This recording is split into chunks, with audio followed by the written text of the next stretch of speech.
Kalau memang ada aturan di BWF, Federasi Badminton Dunia, bahwa seorang wasit tidak boleh memakai hijab, maka saya akan stop. Saya nggak jadi wasit. Daripada saya harus disuruh lepas hijab saat saya jadi wasit, hanya pakai di sekolah, wah itu saya memberi contoh yang tidak baik kepada siswa saya. Itu namanya tidak konsisten, inkonsisten. Kita itu harus bertanggung jawab dengan segala hal yang kita berikan kepada siswa kita. Kalau kita memberikan informasi yang salah kepada mereka, mereka itu akan membawanya sampai seumur hidup mungkin.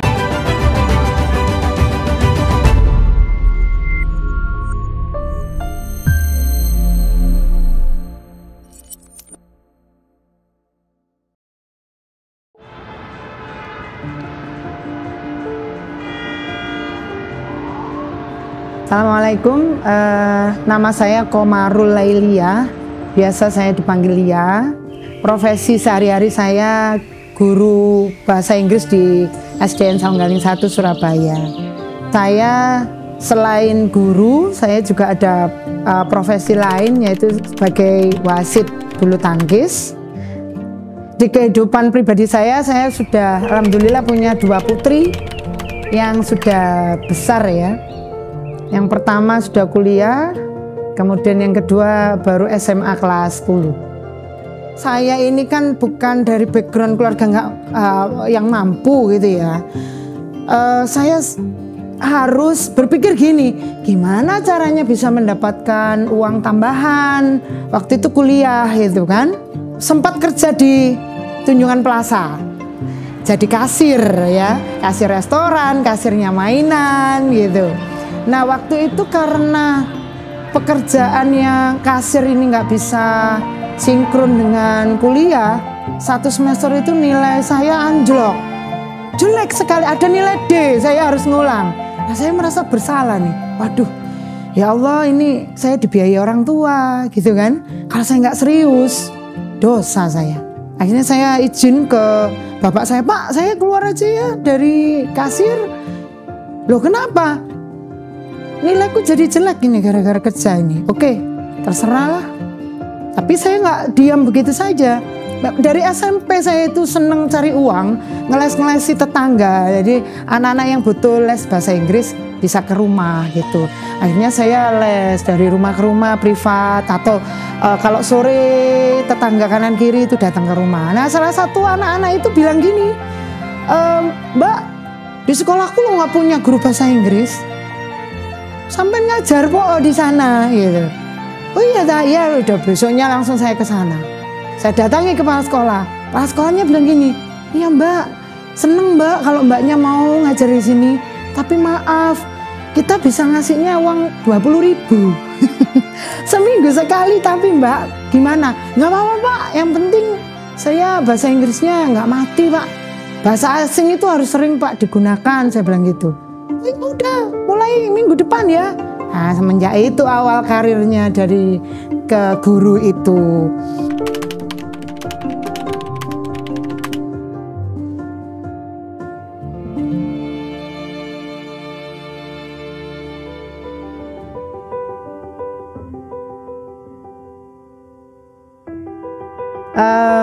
Jujur sebetulnya profesi guru itu tidak ada dalam rencana hidup saya.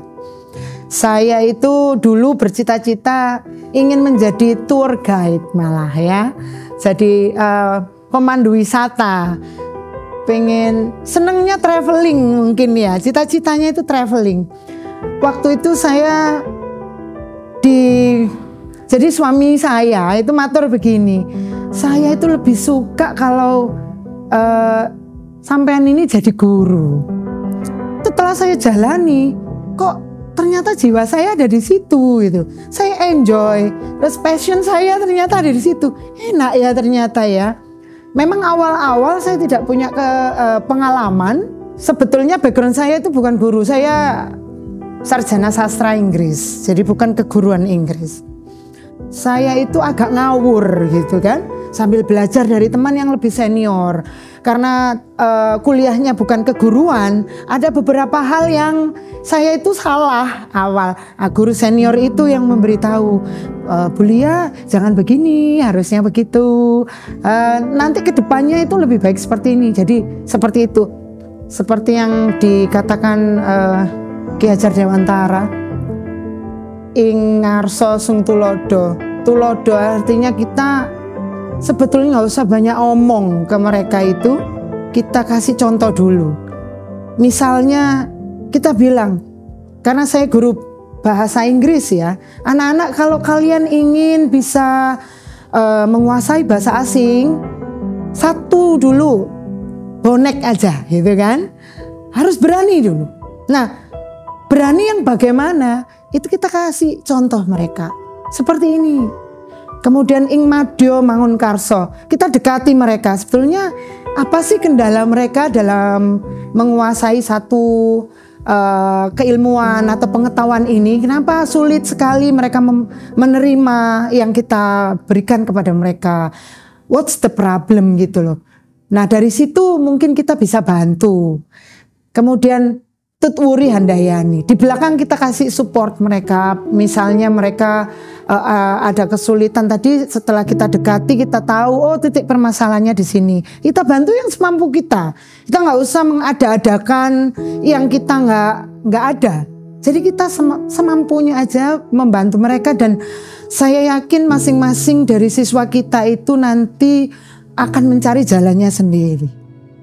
Itu sih menurut saya ya. Prinsip utamanya dalam mengajar mereka itu satu, kesabaran mungkin. Kita harus sabar dan kita harus mengupdate diri. Sebetulnya apa sih kebutuhan mereka itu? Bukan hanya untuk saat ini, tapi untuk mungkin 20 tahun mendatang. Yang membuat mereka bisa survive 10 tahun atau 20 tahun mendatang itu apa gitu. Jadi kita pegang prinsip itu, semisal contoh ya, ini kondisi di sekolah kami. Saya lihat pertama kali ketika saya ke sini, saya lihat titik utama dari permasalahan mereka adalah masalah etika. Mereka kebanyakan, mohon maaf, dari menengah bawah, yang mana mungkin etika itu tidak mereka dapatkan teladan atau contoh di rumah mereka. Sebelum kita membangun keilmuan, saya pikir yang lebih dulu dibangun adalah masalah etika. Nanti keilmuan itu mudah. Sekarang banyak sekali kan mereka bisa dapatkan ilmu itu dari mana aja. Tetapi kalau etika, pembiasaan yang baik, misalnya ketemu guru harus salam, salim, disapa, begitu. Kalau sudah dibangun itu, insya Allah untuk memberi keilmuan, masukan keilmuan mereka itu lebih mudah.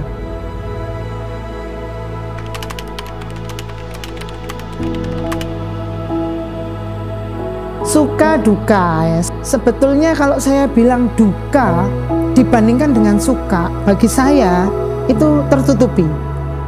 Duka seorang guru itu satu, kita itu harus bertanggung jawab dengan segala hal yang kita berikan pada siswa kita.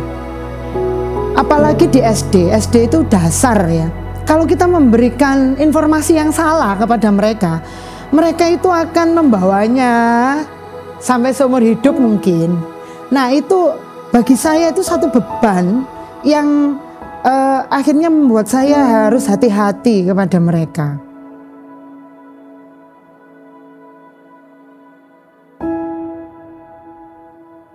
Untuk sukanya, banyak sukanya itu. Salah satunya misalnya alumni dari sekolahan kami sudah dewasa, terus ketemu di mana, mereka yang masih ingat dengan kami. Atau misalnya ada satu keperluan ngurus SIM misalnya ya, di kepolisian, ternyata bapak polisi yang ngurus ini adalah bekas murid kami itu, dan beliau pasti akan bantu. Loh, ini dulu kan bekas guru saya, oke akan saya bantu ibu itu sih. Sukanya banyak banget sukanya, jadi menurut saya fun ya jadi seorang guru itu. Akhirnya sampai sekarang saya enjoy jadi guru itu.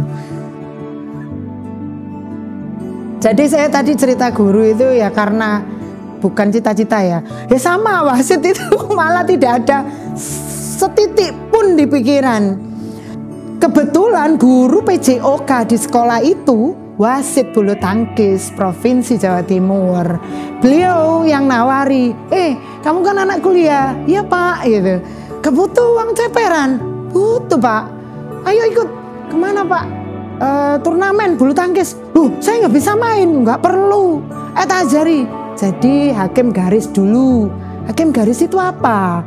Ayo kalau gitu besok kamu bisa datang ke GOR ini. Saya ada les privat bulu tangkis. Nanti saya ajarkan. Mana itu in, mana itu out gitu. Kenapa Pak Bapak ngajak saya gitu? Kan kamu butuh uang kan? Iya. Terus selain itu, Lia, kamu pinter bahasa Inggris, dia bilang gitu. Karena saat ini di Indonesia itu banyak wasit ketika ujian internasional banyak yang gagal. Gagalnya hanya di masalah bahasa Inggris. Mereka tidak bisa komunikasi. Mereka tahu ilmunya, mereka tahu saat mereka ada pemain membuat kesalahan, mereka itu mau sampaikan kamu salah di sini loh. Tapi karena lemahnya komunikasi dalam bahasa Inggris, akhirnya mereka jadi ada membuat masalah baru gitu di lapangan. Nah itu teman saya akhirnya membesarkan hati saya bahwa kamu pasti bisa. Ini ilmu katon, dia bilang. Ilmu katon itu apa Pak? Ilmu yang bisa dipelajari semua orang. Kamu nanti saya kasih buku, baca, dia bilang. Oh iya Pak, iya. Saya iya aja. Saya terima bukunya. Apakah dibuka? Ya dibuka aja. Dilihat gambar-gambarnya tapi nggak dibaca.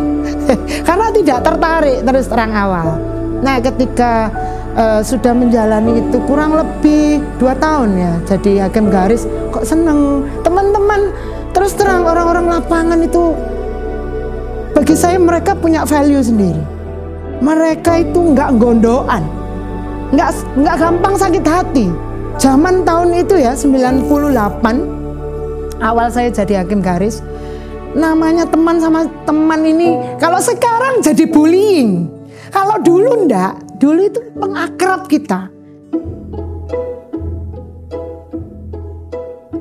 Kita tahu bahwa ada aturan 30% dari tenaga lapangan itu harus wanita. Ini ada hubungannya dengan gender equity dan equality. Karena saya perempuan dan di mana wasit atau tenaga lapangan perempuan itu jarang, jadi saya pikir karena BWF punyanya yaitu gitu ya. Akhirnya saya masuk di dalam yang mereka butuhkan untuk hadir di Olimpiade. Dan kebetulan memang sertifikasi saya sudah mencapai itu, di mana syarat untuk menjadi seorang wasit Olimpiade itu di bulu tangkis kami harus sudah memegang sertifikat BWF. Nah, saya mendapatkan sertifikat itu sudah sejak tahun 2017 dan di Indonesia untuk yang memegang lisensi itu untuk saat ini itu hanya 4 orang. Dan saya perempuan yang masih gitu, satu-satunya yang dipunyai, kebetulan seperti itu. Jadi saya pikir saya beruntung ya. Saya pernah dapat pengalaman dulu masih awal-awal gitu ya, sering diprotes sama pemain. Karena memang basic saya bukan dari olahraga ya, bukan atlet, juga bukan pelatih, apalagi pelatih gitu ya. Jadi saya nggak ngerti keilmuannya pada awal-awal itu. Saya belajarnya itu waktu itu learning by doing. Sambil banyak tanya. Ya mungkin teman-teman waktu itu juga agak sebel mungkin ya dengan saya. Tanya aja. Sudah dikasih buku teorinya, kamu nggak baca gitu kan. Saya baca tapi saya nggak paham. Nah pemahamannya akhirnya itu didapat ketika kita memimpin suatu turnamen dan ada kasus Oh dari situ kita, oh ini lo yang nomor sekian, maka kita harus putuskan seperti ini. Nah, saya pernah dimarahi pemain gitu ya, pemainnya sudah senior, marah gitu, sampai saya diginikan, Sid, sekolah lagi Sid, masih belum pinter. Waktu itu jujur setelah memimpin pertandingan itu, saya pulang itu nangis. Saya mengeluh ke suami gitu ya. Suami saya cuman bilang gini, iyalah, ya kalau menjadi wasit mentalnya kayak gini, ya nggak bisa jadi sampai internasional. Begitu kalimatnya beliau. Saya yakin Mimi bisa lebih baik dari ini. Nggak usah nangis, stop nangisnya. Sekarang kalau menurut Mimi, keputusan Mimi benar sesuai dengan aturan, nggak usah dihiraukan. Kan sudah banyak yang dukung waktu itu ya keputusannya. Iya, saya bilang, ya sudah, no problem, sudah stop, nggak usah nangis gitu. Jadi beliau itu kalau ditanya siapa supporter nomor 1 ya suami saya. Kalau tanpa izin beliau nggak mungkin. Nah, mana mungkin saya bisa sampai sekarang. Jadi untuk suami saya ini, wah, bekas pacar saya, sebelahan jiwa saya, alhamdulillah, terima kasih. Saya sudah dipertemukan panjenengan dan bisa bersanding dengan jenengan itu sesuatu yang luar biasa bagi saya. Tanpa panjenengan saya yakin saya tidak bisa seperti ini. Tolong sabar dengan saya, lebih sabar lagi mungkin ya ke depannya, dan insya Allah kita bisa menjalani kehidupan ini sampai kita bisa mengantarkan anak-anak ke jenjang yang mandiri.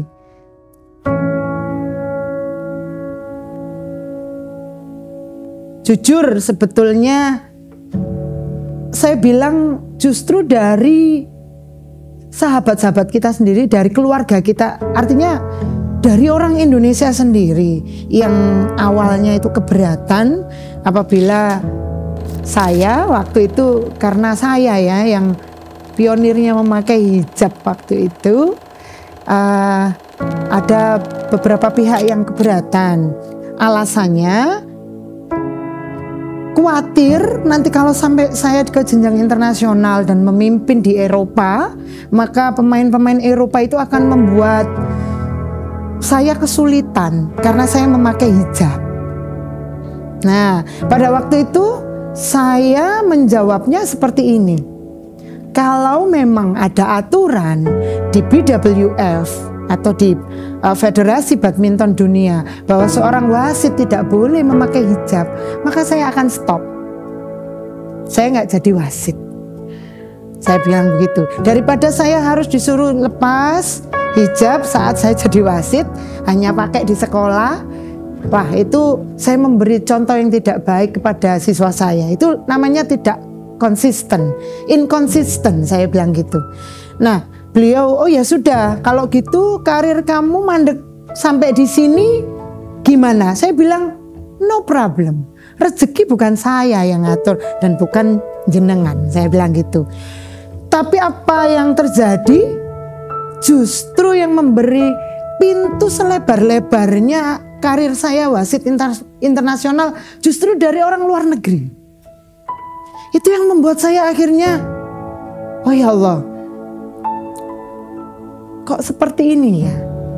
Yang dikhawatirkan justru tidak terjadi. Justru mereka yang support saya awal. Jadi ada salah seorang, saya bilangnya guru ya, karena beliau tutor, mentor kami di Asia itu. Beliau yang langsung bilang, no problem. Pakaian itu adalah custom, dia bilang gitu. It's your custom, no problem. Yang kami lihat itu kemampuan kamu. Dan jujur ternyata saat saya pakai hijab, saya lebih terproteksi. Pemain Eropa, pemain Amerika yang mohon maaf mereka itu tidak takut dan kadang nggak ngerti etika ya. Menurut kita itu kurang ajar, menurut mereka mungkin enggak. Mereka jadi agak lebih segan dengan kita.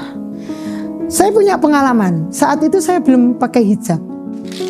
Singapore Open tahun 2000 mungkin 8 atau 2007, saat itu saya belum berhijab. Pemain women's double dari Inggris dan memang terkenal nakal. Dia membuat kesalahan sendiri. Raketnya dia pukulkan ke karpet. Dia pukulkan, dia banting raketnya karena kesel dengan dirinya sendiri. Saya panggil karena memang harus diingatkan. Saya bilang, don't do that.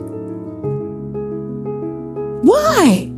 It's my own racket. Ini raket saya sendiri. Dia bilang gitu. Saya sambil senyum, saya bilang, I know. But the carpet is not yours, saya bilang. Ya tapi karpetnya kan bukan punyamu. Mereka senyum, dia senyum miring sambil kayak udah speechless ya. Ya memang saya setelah turun, saya bilang ke ketua pertandingan, saya minta maaf.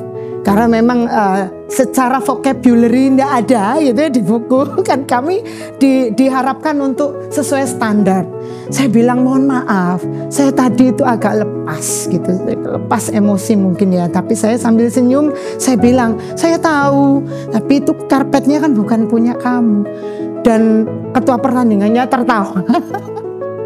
Tertawa gitu ya. Ya, it's okay Lia, yang penting kamu sudah bisa menyelamatkan jalannya pertandingan gitu. Nah, setelah itu ketika saya pakai hijab, dan ini yang menuturkan bukan saya, teman dari Estonia, dia bilang, saya kan pernah curhat, saya belum pernah loh ke Eropa itu awal-awal, belum pernah ke Eropa. Dia waktu itu ke Indonesia exchange program. Saya kepingin diundang ke Eropa. Terus terang, jujur, saya bisa nervous ini kalau mimpin atlet dari Eropa. Kenapa Lia? Ya terkenal nakal kan, pemain dari Eropa, saya bilang gitu. Oh ya, iya. Tapi Lia, saya lihat mereka itu kalau kamu yang mimpin, mereka itu agak kalem. Hah? Menurutmu itu sudah agak kalem? Iya. Kamu tahu saya rambutnya blond, dia bilang gitu, pirang. Mereka itu sering agak kurang ajar ke saya. Oh ya, apa yang mereka lakukan yang menurut kamu kok kurang ajar? Misalnya saya suruh mereka mendekat, mereka akan pegang betis. Kan mereka pakai ya short ya, terus mereka stocking gitu kan, stocking hitam untuk menutupi ini. Nah itu mereka jadi sambil ini sambil pegang betis. Ya kalau kamu kan enak, nggak akan mereka melakukan seperti itu kan. Dalam hati, alhamdulillah ya Allah, ini toh ternyata ya di sini toh kenapa kami itu disuruh pakai gitu kan. Sebetulnya tantangannya seorang wasit bulu tangkis saya rasa sama saja, semua sama. Satu adalah bagaimana caranya menghandle pemain di lapangan. Jika ada satu kasus, kita adalah pengadilnya gitu ya. Kita harus bisa mengambil keputusan dalam jangka waktu yang singkat dan itu tidak merugikan pihak manapun. Dan itu tidak mudah. Nah, itu hanya bisa dilakukan dengan banyak jam terbang. Semakin sering kita on chair, semakin sering kita memimpin turnamen, maka itu akan mengalir gitu, seperti sudah alam bawah sadar aja yang nonton kita. Dan juga law badminton dan segala yang theoretical itu harus memang kita kuasai.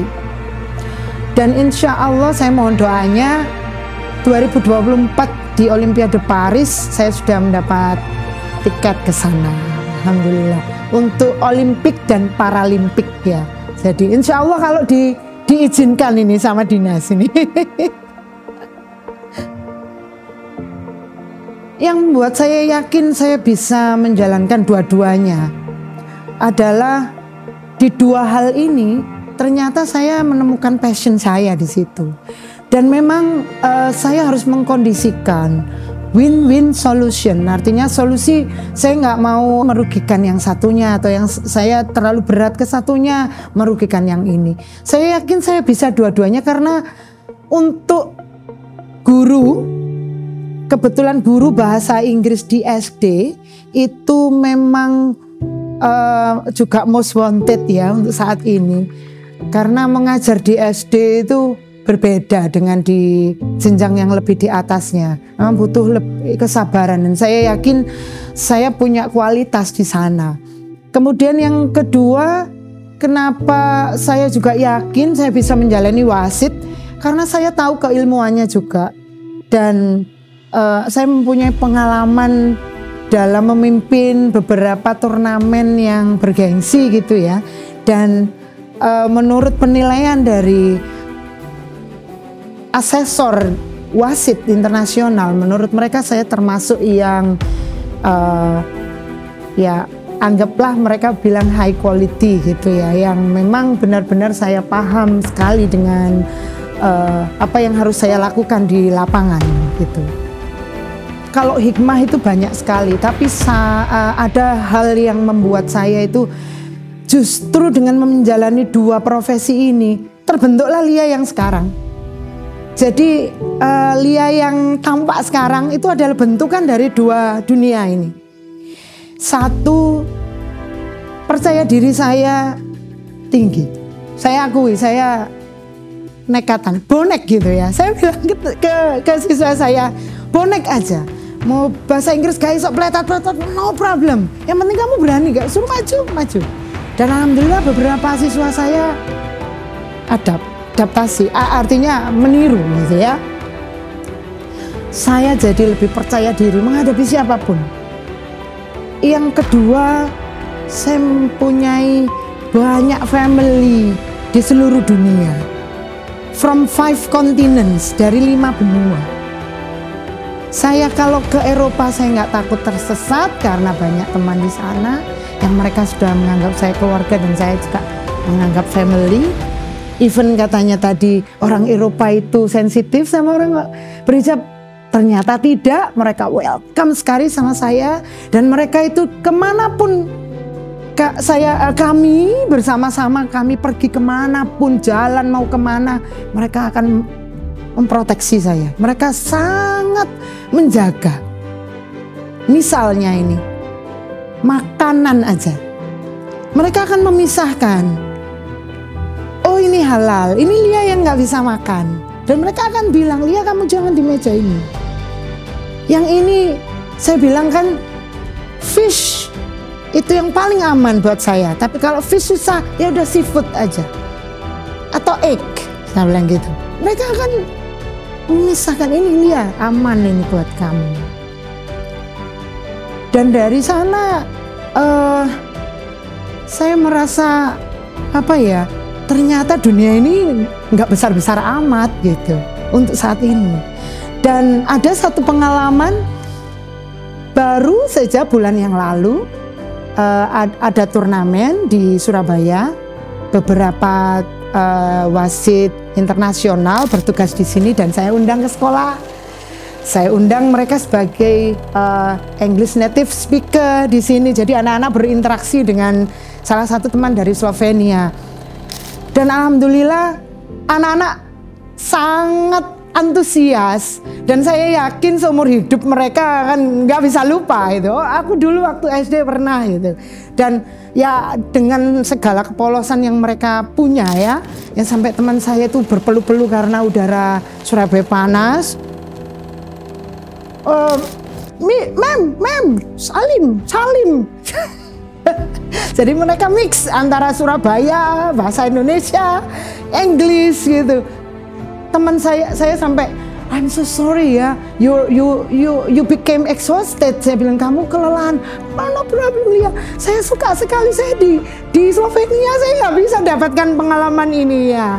Jadi alhamdulillah seperti itu. Jadi kalau saya tugas ke luar negeri, saya minta beberapa teman untuk kita Zoom atau online interaction gitu dengan siswa-siswi kami di sini. Ya jadi saya nggak mau mereka merasa saya tinggal plus begitu aja gitu. Itu hikmahnya gitu ya. Alhamdulillah gitu. Pesan saya kepada para orang tua dalam mendidik putra-putrinya, jujur tidak ada sekolah ya, bagi orang tua itu tidak ada sekolahnya. Sekolahnya adalah pengalaman dari senior-senior kita ambil hikmah dan kita pakai yang sesuai dengan kondisi kita masing-masing. Yang satu memang spiritual ya, yang diutamakan. Yang pertama adalah etika, pendidikan etika dan agama, itu yang pertama. Kalau itu mereka landasannya kuat, saya yakin untuk keilmuan yang lain itu akan mengikuti sendiri. Dan sebagai orang tua kita nggak boleh putus asa menghadapi anak-anak kita sendiri loh itu ya. Pesan-pesan saya kepada teman-teman atau rekan-rekan sejawat sesama guru, untuk saat ini tantangan kita sangat luar biasa. Jadi kita tidak bisa atau tidak boleh berdiam diri. Kita harus terus menimba ilmu dari manapun, sehingga kita tidak merugikan siswa-siswi kita. Siswa-siswi kita harus dibekali sesuatu yang bisa membuat mereka itu bisa survive di zamannya nanti sekitar 20-30 tahun mendatang. Jadi ayo kita bersama-sama saling belajar, never give up, itu aja kuncinya. Untuk yang mungkin mempunyai lebih dari satu profesi itu ya mungkin, atau double seperti saya ya, guru ya wasit, adalah kita harus pinter membagi waktu, win-win solution. Kita cari solusi terbaik. Jadi kita tidak boleh berat sebelah, hanya memikirkan profesi wasit aja juga tidak bisa seperti itu. Jadi harus dua-duanya bisa seimbang. Tambahan ini untuk warga milenial, jangan suka ini deh, sedikit-sedikit main hati gitu ya, sedikit-sedikit dimasukkan hati. Anggaplah semua yang masuk ke kita itu hanya sebagai wacana atau sebagai pengalaman. Jangan sedikit-sedikit sakit hati, sedikit sakit hati. Tidak semua yang kita terima itu negatif jadinya negatif. Bisa jadi itu ada hikmah positif di situ.